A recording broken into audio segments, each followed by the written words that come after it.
સુરતના વિદ્યાદીપ યુનિવર્સિટીએ 20 સપ્ટેમ્બર 2024ને રોજ આયોજિત HR કનેક્ટ 1.0 દ્વારા ઉદ્યોગ અને શૈક્ષણિક ક્ષેત્ર વચ્ચે મજબૂત સેતુ બનાવવાનો પ્રયાસ કર્યો। આ કાર્યક્રમમાં વિવિધ ક્ષેત્રના HR નિષ્ણાંત અને ઉદ્યોગ અગ્રણીઓએ હાજરી આપી। વિદ્યાદીપ યુનિવર્સિટીએ 20 સપ્ટેમ્બર 2024ના રોજ આયોજિત HR કનેક્ટ 1.0 દ્વારા ઉદ્યોગ અને શૈક્ષણિક ક્ષેત્રે મજબૂત સેતુ બનાવવાનો પ્રયાસ કર્યો। આ કાર્યક્રમ વિવિધ ક્ષેત્રોના HR નિષ્ણાંતો અને ઉદ્યોગના અગ્રણીઓ હાજરી આપી હતી। આ કાર્યક્રમની મુખ્ય થીમ ઉદ્યોગ અને નવીનતા પર અસર હતી અને આ વિષય પર આયોજિત પેનલ ચર્ચામાં IT, AI અને સૌર ઉર્જા ઉત્પાદન, ઇલેક્ટ્રિક વાહનો, બિઝનેસ કન્સલ્ટિંગ, હેલ્થકેર અને નર્સિંગ જેવા ક્ષેત્રોમાં વર્તમાન પ્રવાહ પર ઊંડાણપૂર્વક ચર્ચા કરવામાં આવી હતી।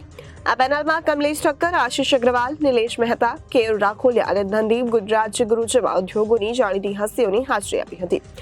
તેમણે ઉદ્યોગોની જરૂરિયાત અનુસાર શૈક્ષણિક સંસ્થાઓ દ્વારા તાલીમ પૂરી પાડવા, માનવ સંસાધનોની ભૂમિકા અને આગામી પડકારો માટે તૈયાર રહેવા જેવા વિષયો પર પોતાના વિચાર વક્તવ્ય આપ્યા હતા।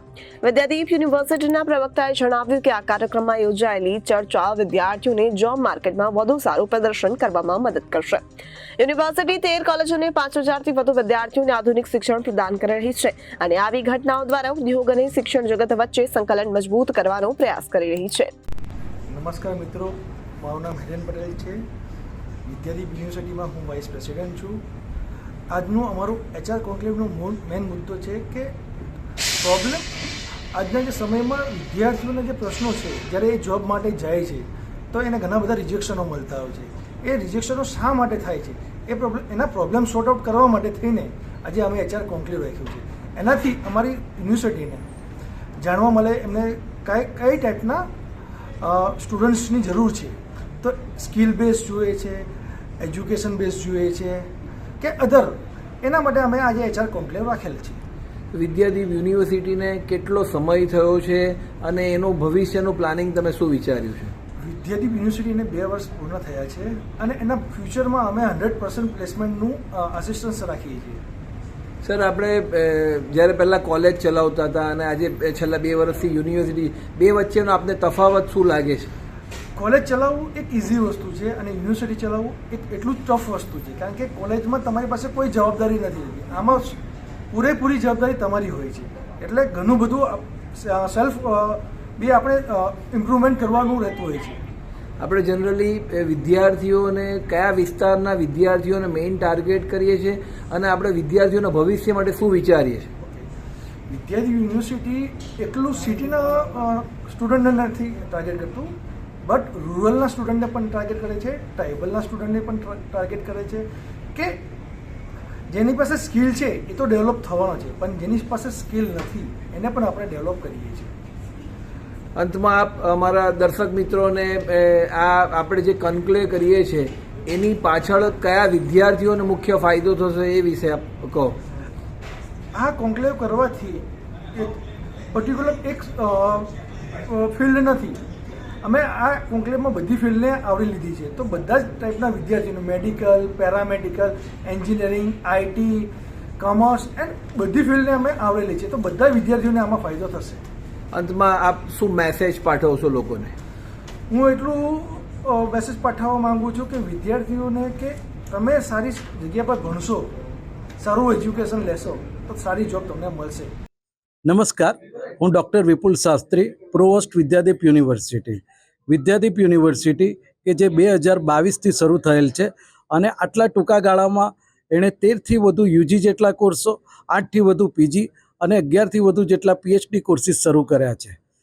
વિદ્યાદીપ યુનિવર્સિટીમાં આશરે 5000થી વધુ વિદ્યાર્થીઓ છે અને ગ્રામ્ય વિસ્તારમાં આવેલી એક ખૂબ જ સરસ યુનિવર્સિટી છે કે જે રિસર્ચ, એજ્યુકેશન અને પ્લેસમેન્ટ, એટલે આપણે જો ERP કહીએ તો તેને અનુસરે છે, એજ્યુકેશન, રિસર્ચ એન્ડ પ્લેસમેન્ટ।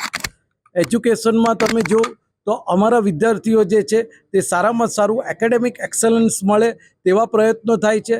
રિસર્ચના ક્ષેત્રે ગણો તો ગ્રામ્ય વિસ્તાર અને આદિવાસી વિસ્તારમાં સારામાં સારું રિસર્ચ થાય તેવા માટેના અમે કાર્યક્રમો કરીએ છીએ। હાલમાં 4 થી 5 વર્કશોપ કર્યા છે, KCG છે, ICSR છે, તેવી જગ્યાએમાં અમે એપ્લાય પણ કર્યું છે અને અમને આશા છે કે અમને તે રિસર્ચ પ્રોજેક્ટો પણ મળશે। આ ઉપરાંત નેશનલ અને ઇન્ટરનેશનલ કોન્ફરન્સો પણ કરીએ છીએ। હાલ જાન્યુઆરી જે 2025 છે તેમાં એક ખૂબ જ વિશાળ ઇન્ટરનેશનલ કોન્ફરન્સ પણ કરવા જઈ રહ્યા છે. અને પ્લેસમેન્ટ, કારણ કે કોઈ પણ વિદ્યાર્થી જે છે તે સારામાં સારું એજ્યુકેશન મળે પછી તેને પ્લેસમેન્ટ મળવું જોઈએ. તો પ્લેસમેન્ટ માટે પણ અમે અવનવા પ્રયત્નો કરીએ છીએ.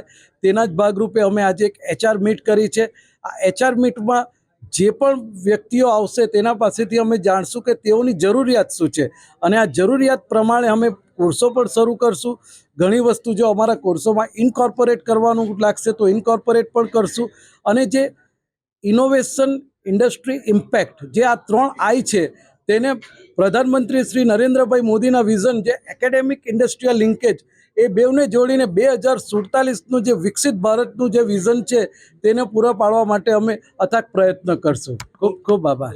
નમસ્કાર દોસ્તો, હું છું જય રાજગોર, ટ્રેનિંગ એન્ડ પ્લેસમેન્ટ હેડ વિદ્યાદીપ યુનિવર્સિટીથી. અમે 20 સપ્ટેમ્બર 2024ના રોજ HR કનેક્ટ 1.0નું સુંદર ખાતે સુરતમાં આયોજન કર્યું, જેમાં 5થી વધારે આપણે પેનલ ડિસ્કશનનું આયોજન કર્યું હતું.